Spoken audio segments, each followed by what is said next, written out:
Hey everybody, welcome along to this very special educational episode of Percussion Discussion. As always, I'm going to please ask you to check out all of our social media. You can find us on Instagram, Facebook, and of course our world famous YouTube channel, where you can find all of our conversations, past and present. These have the video to accompany, so you can watch them without any adverts, I might add. So watch and enjoy without any interruptions. All of our conversations are available in podcast form. These are free to download from your favorite podcast provider. So if that's your thing, then you know what to do. Please rate and review. Really helps grow the channel and help like-minded drummers find us and like us as much as you do. On to today's guests. Absolutely thrilled to be joined by JJ Wheeler and Toby Davies from Trinity. We're going to be talking all about the Trinity Rock and Pop syllabus. This is a syllabus I've used and loved using for the last probably 12 or 13 years. I've put countless students through their exams using this syllabus. They enjoy it. I enjoy it. There's some great songs in there to play along with. And we're very privileged to be able to do this. Trinity don't do many, if any, podcasts. So I'm absolutely thrilled that they've chosen to do percussion discussion. So we talk all about the syllabus. There's lots of questions answered in there. So if you're in any doubt about anything, then just watch and enjoy.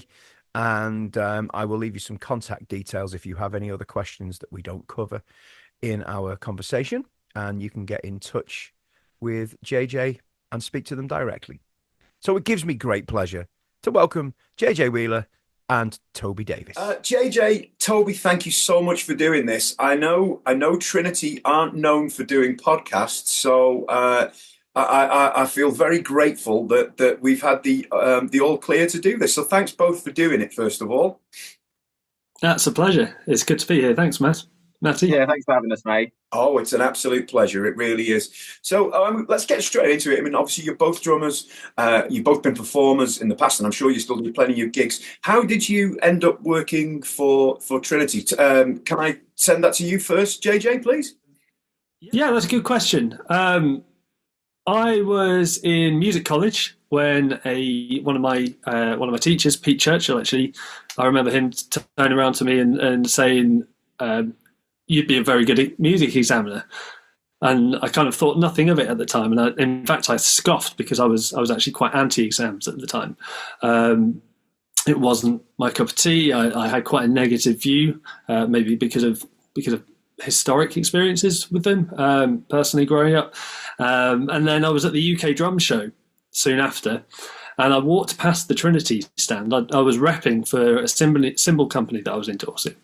And I was on my way back from a lunch break. And I saw this guy kind of there on his own. I saw there was nobody on the stand apart from him, obviously from Trinity and all these books. I thought, I'll go and have a look at them. And I had a look. And I kind of was telling him my thoughts on graded music exams and what I thought they should be.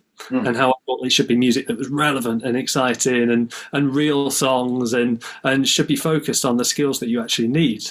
And he actually wasn't a drummer, to be fair. And he was saying, well, what are the skills you need? And what are the skills that you find you need when you're out gigging and you're doing sessions and things like this? And I was telling him, well, this is what I do in my job. This is what I do day to day. This is what I get paid for. And he said, oh, I think I've got something for you. And handed me a rock and pop book to have a look at. And I went, that's it. That's so much closer to what I would want. So I ended up doing a bit of teaching of that. And very soon after, one of my housemates actually walked into my bedroom and slapped down an application form to be a Trinity Rock and Pop examiner. And again, I laughed and thought, that's not, I'm not qualified enough for that. I'm just a gigging, jobbing musician. I'm a teacher. But then I thought, it'd be interesting to talk to these guys and see what they're doing. So I applied, and sure enough, they asked me to go and train, and I got to be an examiner. So I ended up working for Trinity as an examiner for almost 9 years. I was on the panel. Which was absolutely brilliant, alongside being a professional musician, alongside touring, gigging, and teaching. I was teaching between 2 and 3 days a week as well, all the way through that period, and absolutely loved that kind of balance of work and all that experience, and found that everything kind of informed itself really, really nicely. You had this triangle, this balance of my examining was kind of informed by my teaching work and my gigging work, because I was kind of trying to give useful advice and see things through that lens. And my teaching was informed by my gig in life, those real experiences, but also my examining and that understanding of kind of academia and that side of things. And then actually I found my playing was informed by my teaching life, because I had to really think about what am I actually doing. And my playing was also informed by my examining life, funnily enough, which sounds strange, but actually suddenly I had a much more awareness of what is key to an audience, what is perceived well, what is really, really important in a performance. I found that raised my game playing as well. So I had a really nice balance for a good number of years. And that role has gradually morphed to the role that I find myself in now, and working with Toby as well. Amazing. Well, and I think obviously you mentioned you were an examiner. I remember you were the examiner in one of my early crop of students in a school in Llangollen, I think. So I think that's where we first met a long time ago. I think we were on the side of a stage somewhere, weren't we? You had to come across the stage to come into the. Great fun. Yeah. Okay. So same question to you, Toby. Yeah, so I mean, I'm a product of my local music service and grew up in orchestras, jazz bands. Probably a real passion for mine would be kind of, rock and pop bands and stuff like that. I started working with Trinity as what we would call a kind of local area representative, which means I was running a couple of exam centres, booking people in, timetabling, etc., etc.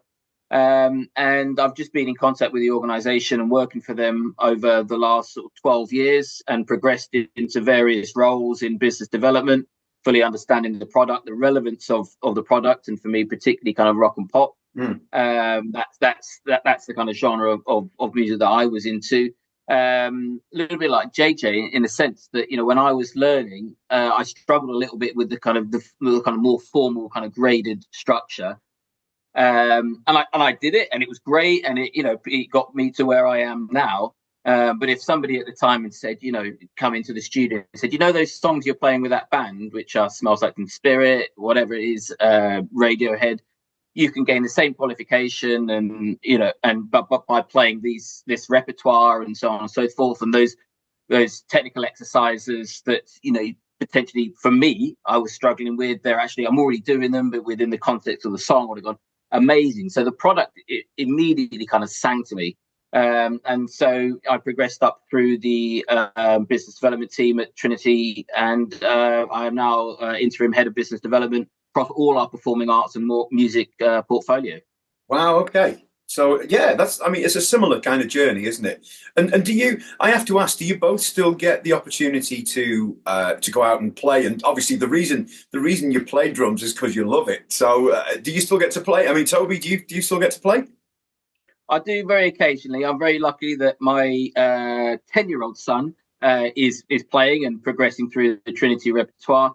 And we've got various kits in the house, and I know we're very lucky to be able to have that facility at home. So a lot of my playing is actually me on a Sunday afternoon going and bashing around and playing on the facilities that we've got at home. And occasionally I get to gig as well, but actually work takes me away quite a lot. So unfortunately, I'm not able to gig as much as I'd like to. Yeah. And JJ, you still able to play? Yeah, still very much so. Still very active on my local scene. A couple of bands up here that I work with regularly, more weekends than not.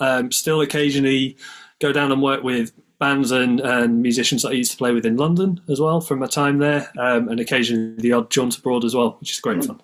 Oh, great. So what is your, obviously we've got your role, Toby. So what's your current role, JJ, within Trinity?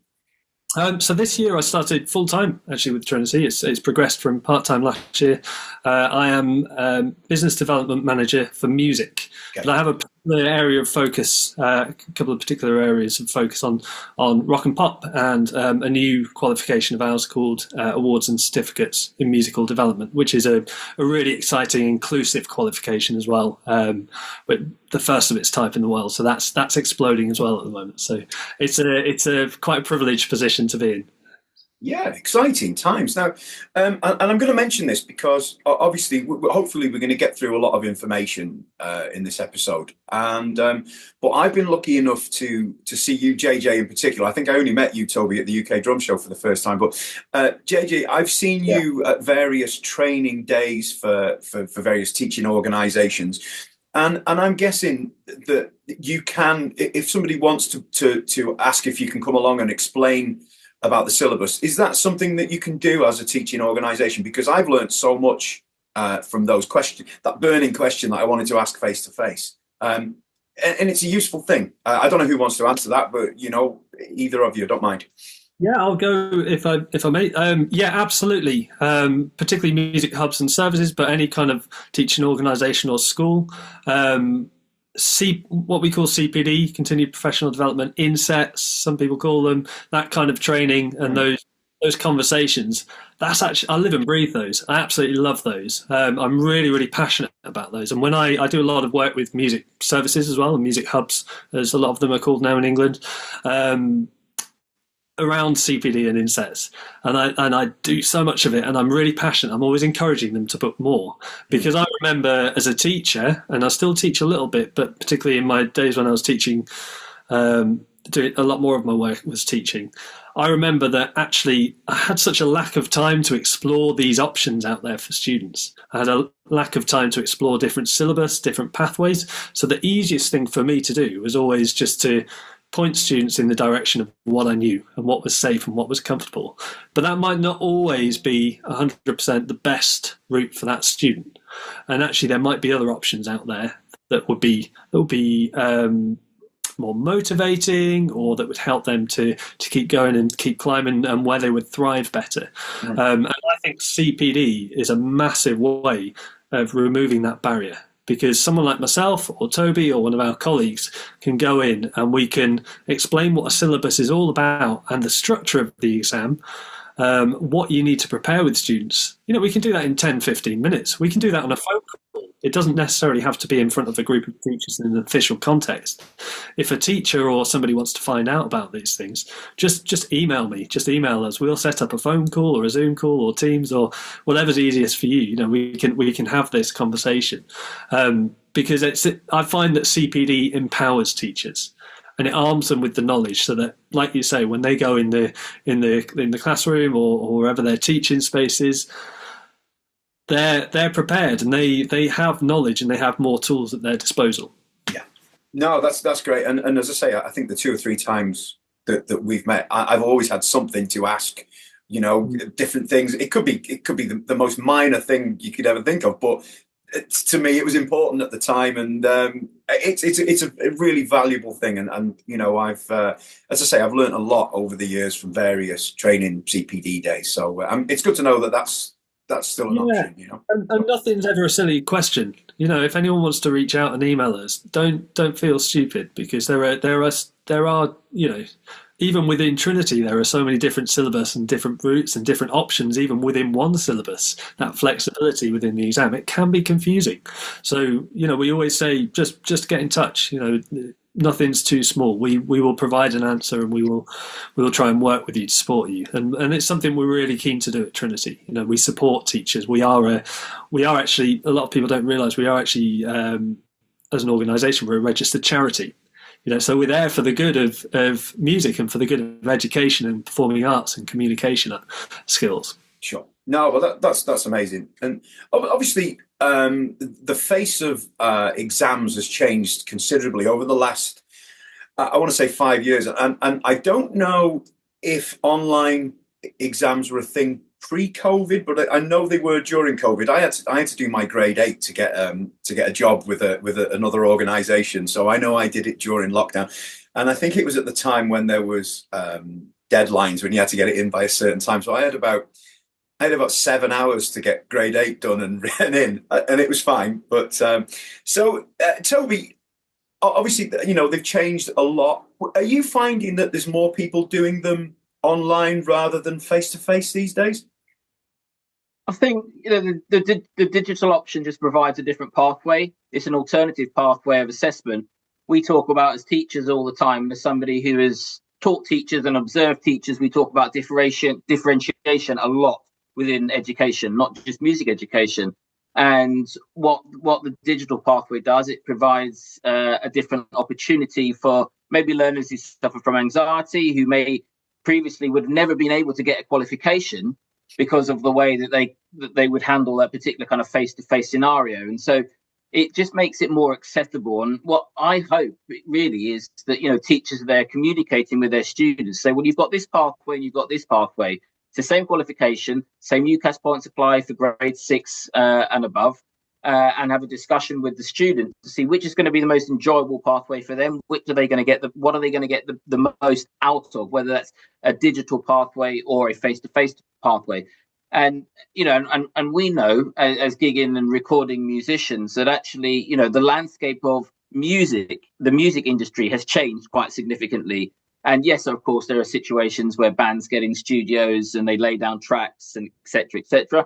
But actually, quite a lot of the time now, things are sent through stems, and individual artists are recording them in their own locations, sending things through digitally, recording on their own, et cetera, et cetera.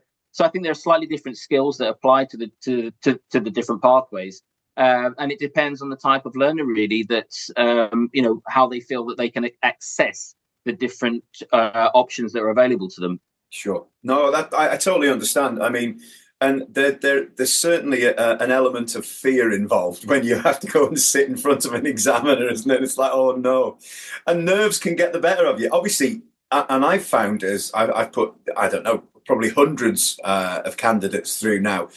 The nerves aren't much different when it's being recorded. Soon that red light goes on, they kick in. Yeah, red light fever. No, absolutely. And sorry, I'll finish, JJ, then you can come in.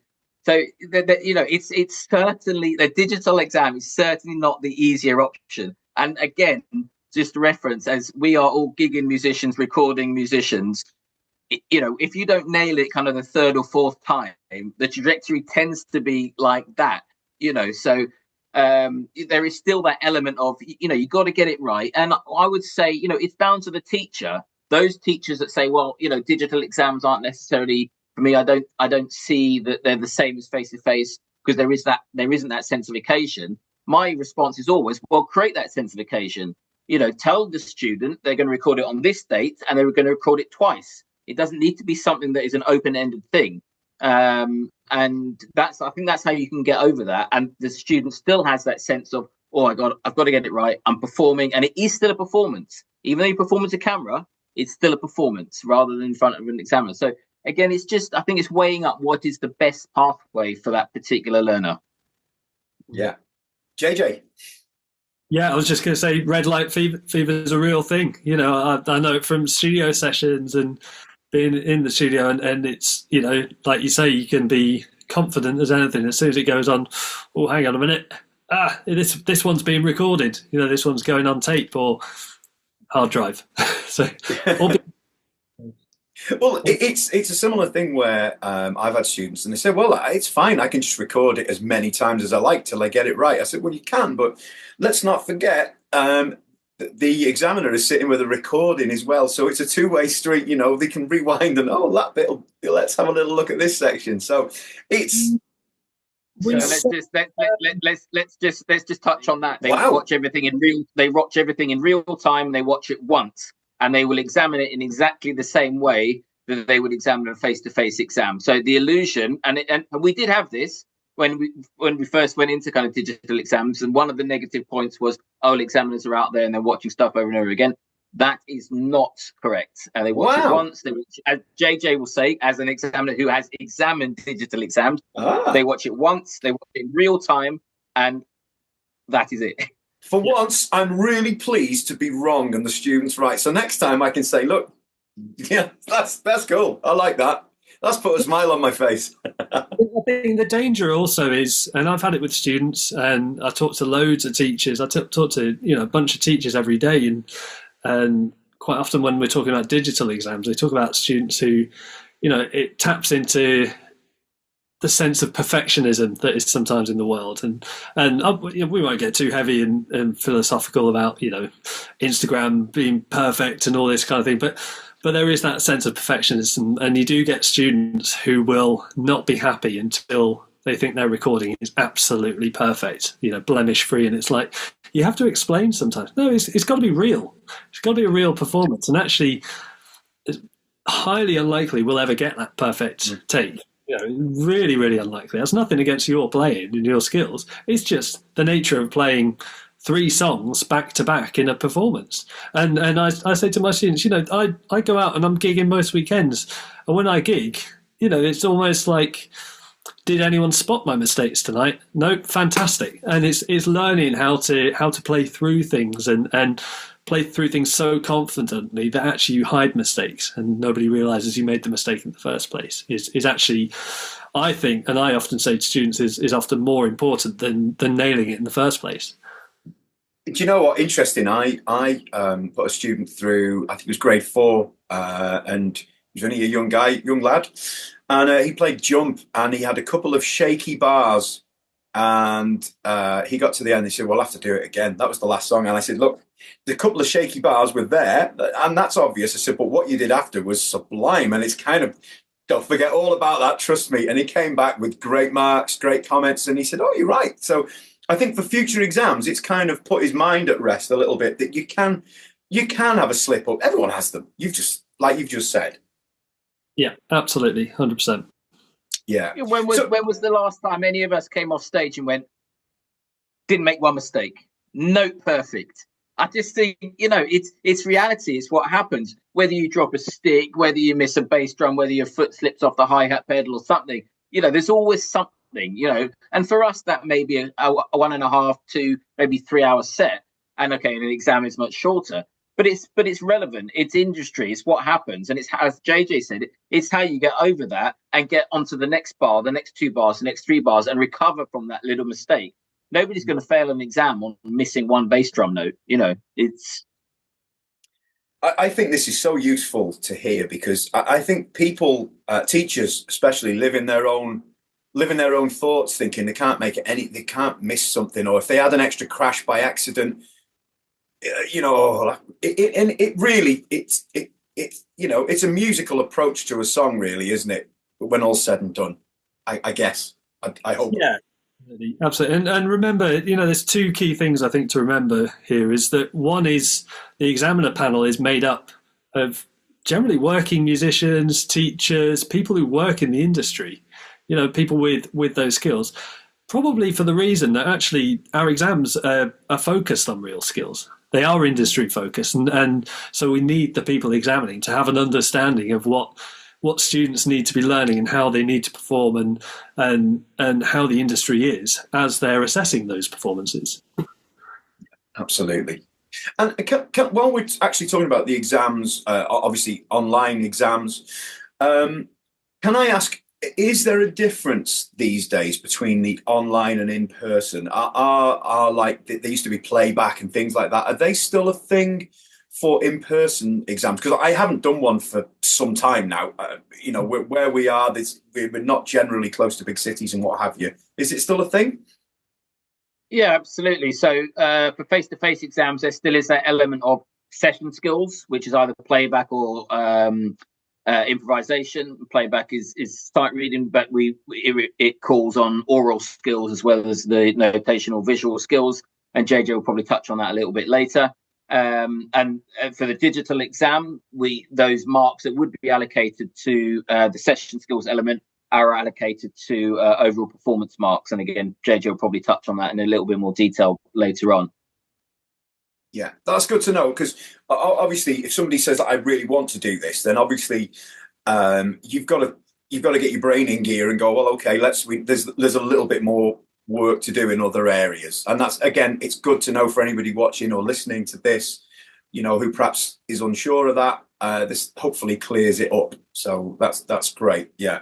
Well, just to add into that, Maddie, any kind of drum teacher working with a student, whether it's for a digital exam or a face-to-face exam, essentially they're teaching people to progress through a particular route, and improvising and sight reading, etc., are skills that everybody needs. So even if they're preparing for a digital exam, I would say as a teacher, you still should be teaching those particular skills, even if they don't form part of the assessment pathway that particular learner is going to go through, i.e. through a digital exam. But they're still really important skills that underpin the foundations of what we know we have as gigging musicians. Absolutely. Yeah, indeed. Totally agree. JJ, anything to add to that? Yeah, I mean, Toby was just talking about still teaching those, even if your students are doing digital exams. If you want free resources, we've got them. They're on our website. So if you go to trinityrock.com, across the menu bar at the top, there's a tab that says Practice Room. In there, there's a whole ton of resources around improvising in different styles. We've got videos, we've got blog posts. The videos have like breakdown drum grooves and fills you might do, and the kind of feel you might have, how you're going to attack the drums, dynamics, all that balance across the kit, those kind of things. But also, we've got a whole heap of example playback and improvising tests, two for each type across every single grade, which you can download for free just with one click of a button. You don't even need to enter an email address or anything. You just click, download the whole lot, and they're there for you. And they're in your teaching resources then. So there's a lot within that practice room, which often people don't actually realise it's there. A lot of great resources around this stuff. And it's free. It's all free. It's all there on trinityrock.com. Wow. So the days of having to buy a separate book, it's kind of not there anymore. You don't need to do it. It's just online. Oh, that's amazing.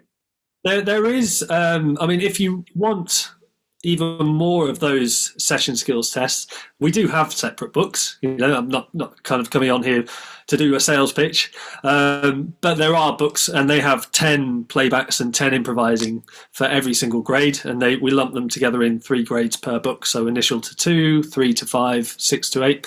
So you can also get those if you want to have a whole load more resources as well. They are still available to purchase.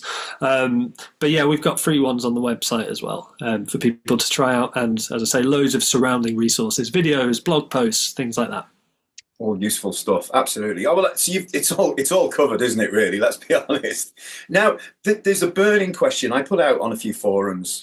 Anybody who teaches the rock and pop syllabus, which many do, including myself, you did spot the grade 8 book there in the background.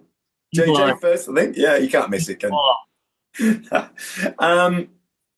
I forgot. Oh, yeah, that was the question, of course. I think it was, let's have a look. It was Tom Howarth and Richard Gross. First thing was, they mentioned new syllabus. I'm sure it's not the first time you've been asked this. I don't know. Do you want to go for this one, Toby? Yeah, so, well, JJ can probably feed in as well. We're constantly reviewing the content of our repertoire.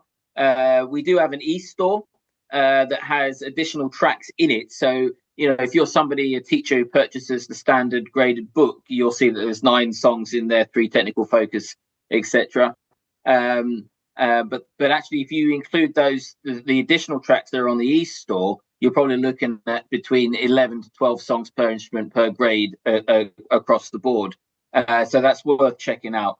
But as I said, we're always looking at reviewing the repertoire and making sure that it's current and up to date. Yeah. JJ? I think that's covered it, really. Yeah. Right. So if you want to, that obviously you have to check that out. And I'm assuming there'll be a cost involved to do this. You just buy the extra tracks and download it. Is it a PDF? Yeah.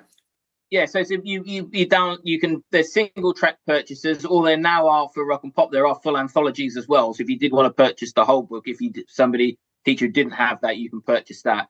But that's the other advantage is that they are all available as single track purchases, where you would get the PDF and the audio as well. Sure. Yeah, I'll give you an example. I know for drums, one of the extra songs that's available currently on the e-store, but not in the print books, is Mr. Brightside by the Killers.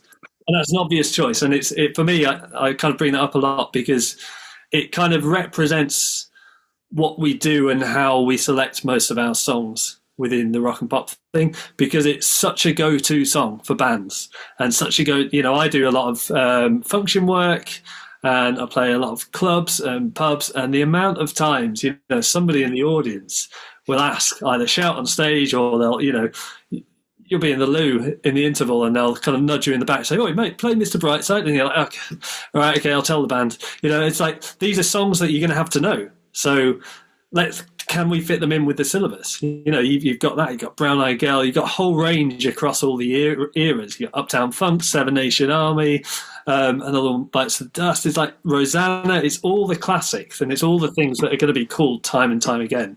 Whether you're jamming, whether you're playing in pub bands, whether you're playing function bands, as I say, this repertoire, it's there.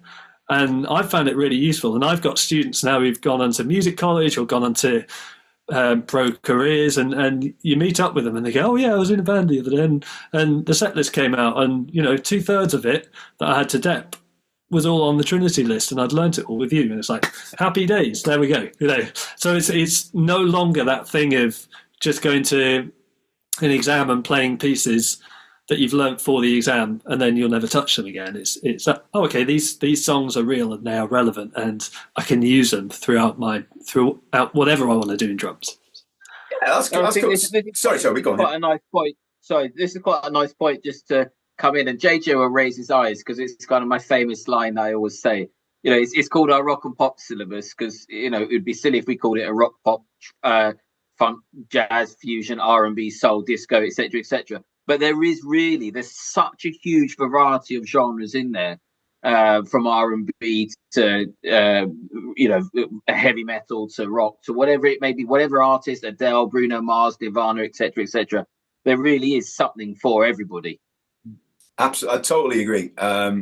There's very little that's been left out, put it that way. And I've been through them all, and I think I have to say 4, 5, and 6 for me are just I love the tunes in there.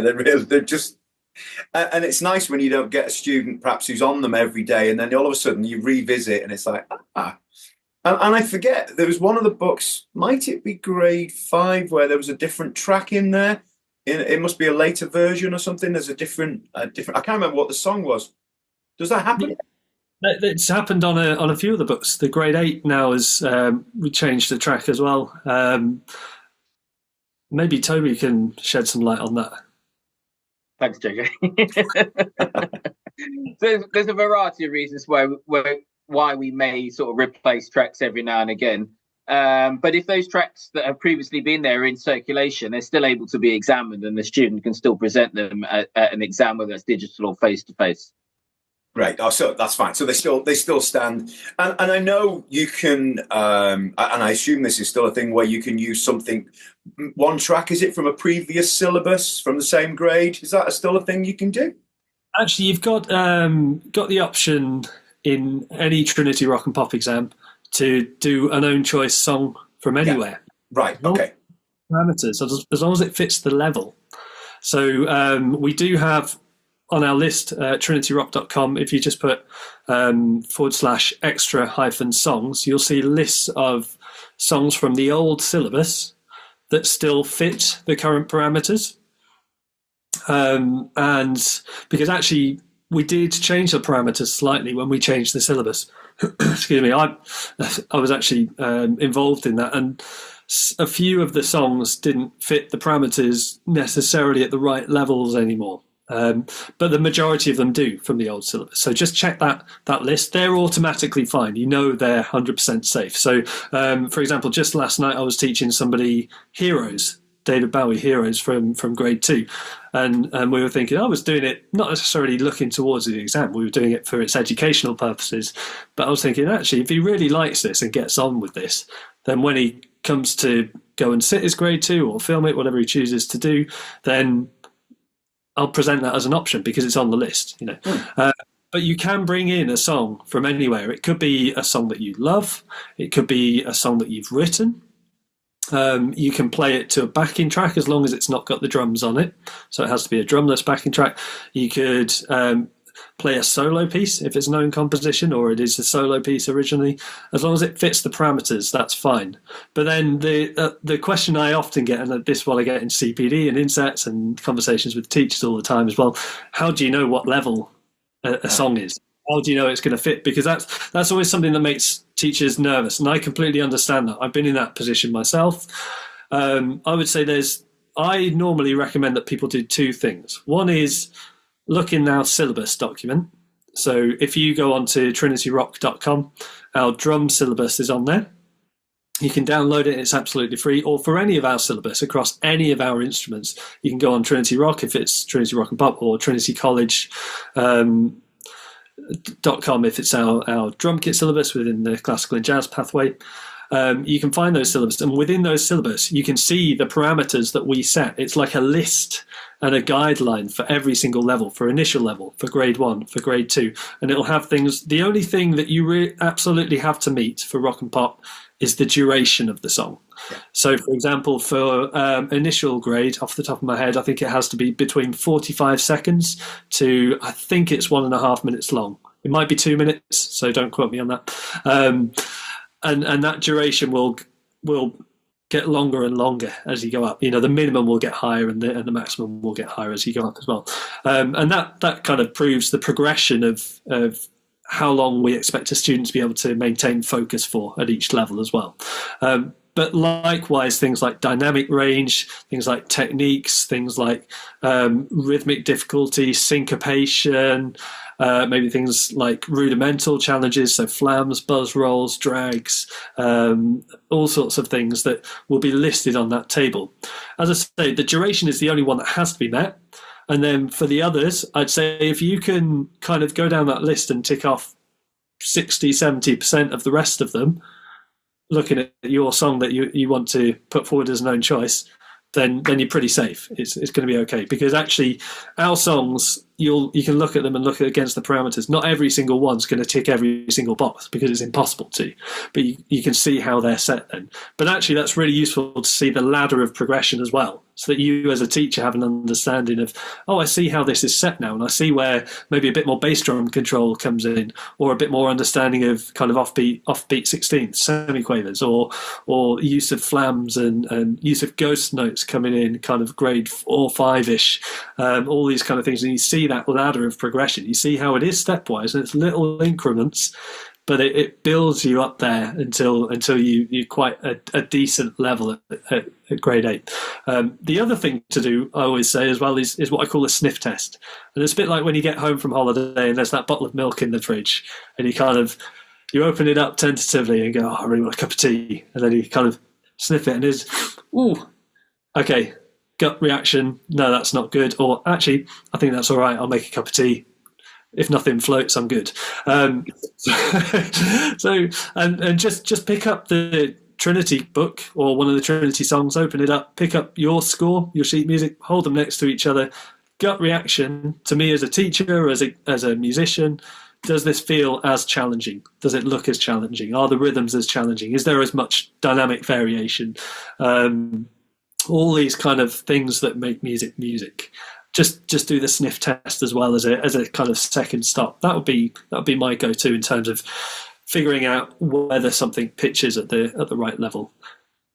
Really interesting. And so that opens up a whole new world, really, doesn't it? If somebody really doesn't like, they might love 2 of the songs in there. I don't like that. I don't like, because I think it's important that you have to like, if you're going to dedicate the time to to doing this, you need to like what you're playing. So yeah, great. Do you agree with that statement, Toby? Yeah, absolutely. It's just another option that's available for people. It's actually also the only time in a Trinity Rock and Pop exam where you can present a piece of music that is unaccompanied as an own choice song, which presents quite a different opportunity. But yeah, I absolutely agree with JJ. You've got the syllabus. It's very, very prescriptive in there around the parameters of what we want to see. But for me as a teacher, I would always just open the graded book. What does this have in it? What are the technicalities in there? Look at my sheet music. Does it have 3 of the 5 that are in there? Good to go. One that came up quite a few times is there in the future ever likely to be a rudiment section in the book? Obviously, there are rudiments within the pieces. Is that something that you've ever considered doing, or I don't know? Do you want to take that one, Toby? Yeah, well, I think what makes Trinity as an organisation unique is that we have various different pathways for learners. And yes, we have the Rock and Pop pathway, which we've obviously, put a lot of talk on today. But we also have our drum kit syllabus, which is, again, a different pathway. And as a teacher, you would look to your student and go, well, which one do you think is going to suit you better? And with the traditional, what I refer to, the traditional kind of drum kit syllabus, Sure. there are rudimental studies, there are other supporting tests that need to be applied. So we actually do already offer that. The other thing I'd say, again, I think I said it earlier in relation to repertoire, is that we're always looking to review and develop the products that we have. And we invite people to come to us and say, what do you want? How, what will suit you as a teacher? Come to us, and we'll talk about it and see what can what we can develop. Amazing. That's perfect. So you're not against anyone getting in contact at all and suggesting things, and we would love people to get in contact with us. That's what we want. Both myself and JJ, as we said at the beginning, we're teachers, we're musicians, we're educators, we're people. We love talking to people, teachers, about what we do. We're very, very passionate about the jobs and the roles that we hold within the organisation, and we would actively encourage people to reach out to us. Yeah, well, that's To add to that, actually, more than anything, I think, and hopefully hear it through this, we're both very passionate about music education and drummers of the future. Drummers now and drummers of the future. We want to find out, and we want to know what's going on the ground. We want to know if there are issues and if there are problems, and what we can do, going forwards as well. Fantastic. There is one question I want to ask with regarding the online platform now. And it's always a tricky one, and that is getting the correct camera angle.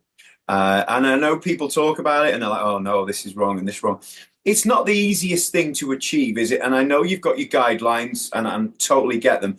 But depending on the room, it can be tricky sometimes, can't it? Can you just, I don't mind who takes this, just shed a little light of what definitely needs to be in there in that shot? I'll take this one. I'm definitely going to pass this over to JJ to talk.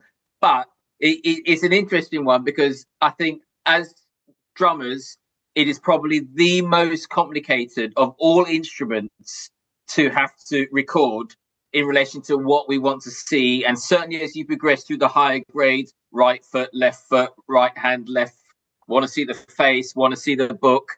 It's probably the most difficult of all the instruments, but I'm going to let JJ to come in on that. Yeah.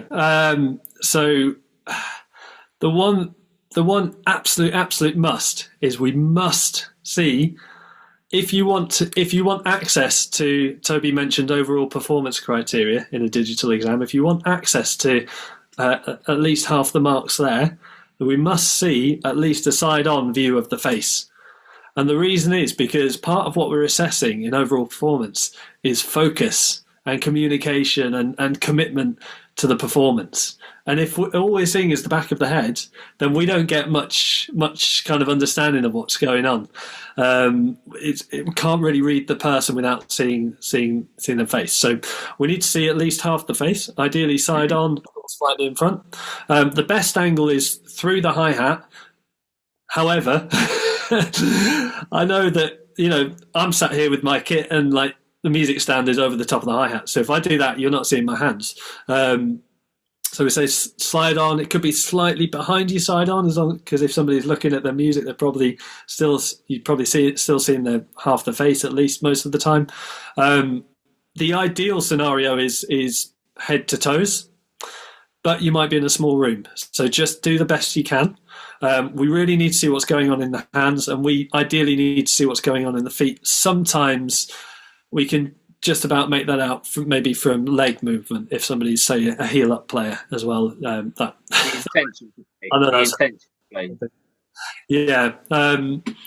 We need to be able to hear clearly. We need to be able to hear the backing track and the kit. And I know that's really hard, because a lot of people will record these at home or wherever they have access to a kit, but they might not have access to, kind of audio interfaces behind me here and, mics and everything.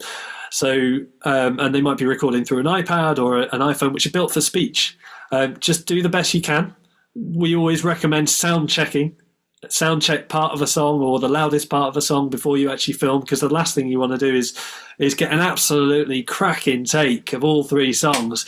Yes, nailed it. That kind of golden moment, turn it off and then watch it back and all you hear going on. So do a sound check as well before you record. If you need to move a speaker to be the other side of the camera or closer to the camera or whatever, just make those adjustments, experiment. But we do understand. The other thing is that the examiner panel are trained and do understand drums and these issues. You know, I'm not on the examiner panel anymore, but I used to be, and part of the training I used to give to other examiners, actually. I remember very clearly at one of our examiner conferences doing a big session specifically on, okay, what are the issues with filming drums? What are you going to hear when you get a video on the other side? You might not hear the dynamic range as much because these cameras and these devices are compressing everything. So watch out for these things within people's technique, which might actually indicate that they're being really, really expressive in their dynamics. Okay, or listen out for how a compressed sound is actually telling you that's really loud or really quiet, and how the sound actually changes in terms of the compression on that. We do talk a lot about this within examiner panels and these issues as well, and we're not blind to it at Trinity. We do understand that, and I think the examiner panel are aware, and I would say most of them are, well, all of the ones I know I credit with being very sympathetic to these things as well. And as I say, they're jobbing musicians themselves, so they know the difficulties, and they've all been through COVID and had sudden switches, a lot of them, to online teaching and the demands there as well. Well, it's a real minefield, isn't it? You know, from both the recording and from your side of things as well. So it's good to get it right. Yeah, absolutely. And just to add to that, just because JJ did mention kind of audio interfaces and stuff like that, which can obviously be used for kind of mic setup. But it must be noted that you cannot do any post-production in your recording, which I know audio interfaces can sometimes be used for that type of stuff. So it needs to be a live recording. You can use mics that feed in, but it needs to be a live recording that has the backing track and the performance at the same time. And they cannot be tracks that are then bounced later on in post-production. Yeah, and those mics actually, it's really important to say, should be from a single point in the room. Single point mic. Stereo pair overhead, or you could set up stereo pair somewhere else, or just a single overhead, or a single, you know, in whichever position works best. Again, experiment with it, and that's allowable. Yeah. So basically, you can't pop it into Pro Tools and make the perfect performance. Can't pop it into Pro Tools. Yeah. How many students have we had who, you know? Oh, I won't say it. Well, there's one limb that's louder than the rest. I won't say which one. All the probably nodding, especially beginners. So, dominant hand, shall we say? Absolutely. And it's also worth pointing out, I know I have had a good look through the syllabus. I know you allow e-kits up to grade 6. I think 7 and 8 need to be on an acoustic kit, don't they? For obvious reasons, really. That's changed. It's allowed up to and including grade 8 now in digital exams. Okay. Right.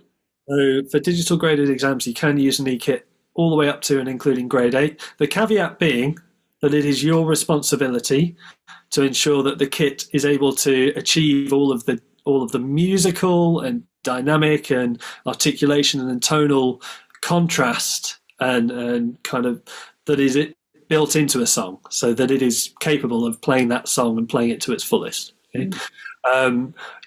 We can't, you know, we can't make allowances for it being on e-kit, so we have to mark it as if it's an acoustic kit. So that's down to the teacher really to make sure that they're choosing the appropriate repertoire. You know, so if it's song, for example, even at the very early grades, and again, this does relate to rock and pop as opposed to classical jazz, but Three Little Birds by Bob Marley, you've got those rim shots. It's got to be, the kit has got to be able to demonstrate that it can provide that tonal element. Otherwise, you would need to move your student away to a different choice. Would you agree with that, JJ? Yeah, absolutely, 100%. Yeah, so things like rim clicks, things like Song 2 by Blur, you know, where you're playing the rim of the floor tom all the way through the verses and the intro as well. Yeah, it's not going to work on like an old. I probably shouldn't mention any brands, so I'll just leave it there. Yeah, well, no, I think we all, sorry if I did. we all know what you're talking about, and some of the older, just the rubber pads, they can't replicate that. Some of the newer stuff, thankfully, can. And before we go, there's one thing, and I've had it with parents in the last few months, and it won't be the first time you've heard this, I know. And obviously, exams aren't cheap these days. Nothing's cheap these days. And then they're making us pay for a certificate. I'm sure you've heard this many times. Who wants to address this one? I'm happy to pick that up. There's various reasons. Actually, it's kind of industry standard now across all awarding bodies to issue digital certification, and actually for the young learners, it's kind of the norm. For Trinity as an organisation, we're reducing obviously our carbon footprint. There is also the option to purchase, a paper certificate if one should want to go down that route. So we haven't eliminated the option of actually having a paper certificate should a teacher want to request that on behalf of the student, parent, or the parent want to request that themselves. That's that covered. Now, I think we've covered quite a lot of ground in this, an hour. We've been on an hour. Have you got, either of you got anything you'd like to add? I mean, obviously, anything coming up in the future that's going to be really interesting for us drummers and teachers? No, I mean, I think for me, I just thank you for the opportunity. It's brilliant to be able to come on here. Obviously, I've known you for a while, Matty, through our various meetings over time, and we've worked together on various different situations and stuff. And it's just really, really good to be able to come out and speak, and really just to leave on a note of saying, we are here, we are passionate educators, we are drummers. I can't say everyone in Trinity is a drummer, but I know that everyone in Trinity is passionate about music education or their area that they look after, be it arts award, other performing arts, be it drama, speech and language. Trinity is a family of people who are really, really passionate about the industry and what they do, and education and young people, old people, whoever's taking these qualifications, it's there for people. If you do want to reach out to us, please just come and reach out to us, come and talk. I'm quite happy, Matty, if you wanted to share my email address. That's absolutely fine to anyone who asks. We really, really encourage discussions with teachers. We have things to support teachers. We do have discussions, but we also support teachers in terms of resources and what's out there and what we can do for teachers themselves and businesses, schools, organisations, all of that kind of stuff. A lot of what we do, myself and Toby, is really looking for ways to help and to help music education generally. Toby, anything to add to that? Yeah, no, just to add to it, myself and JJ, as we keep saying, we are teachers. Once a teacher, always a teacher, is what I will say. Once a performer, always a performer. We're still engaged in the world that everybody who engages with our products are in. We're here to help. Please reach out to us. If you work for music services and hubs and you want people to come and deliver insets and things like that on Trinity's behalf, whether that's around drum kit or anything else, then please reach out. And just engage in the products. Have a look at the syllabus as if you're somebody who uses another resource or product. Open a Trinity syllabus, have a look. We provide something different. We provide a pathway that might be slightly more beneficial to a particular type of learner that you may have if somebody's finding something slightly challenging in another area that they're working in. But yeah, more than anything else, please, if you've got any questions, interested in anything, just reach out to myself or JJ. Perfect. Great place to end. Well, I have to say, thanks both for doing this. As I say, it's I feel very honoured that we've been given the green light to do this. So very privileged to do it. Thank you both for doing it, and thank you for the amazing rock and pop syllabus, which keeps so many young drummers and older drummers enthused and happy to be playing drums with such a great song choices, I should say. So thanks for doing it. I appreciate it. Oh, no, thank you. Thanks for having us, Matty. Really appreciate it. Thanks for having us, Matty. It's a pleasure. JJ, Toby, thanks so much. We'll see you next time. Thank you. Cheers. Thank you. Bye bye. Bye bye.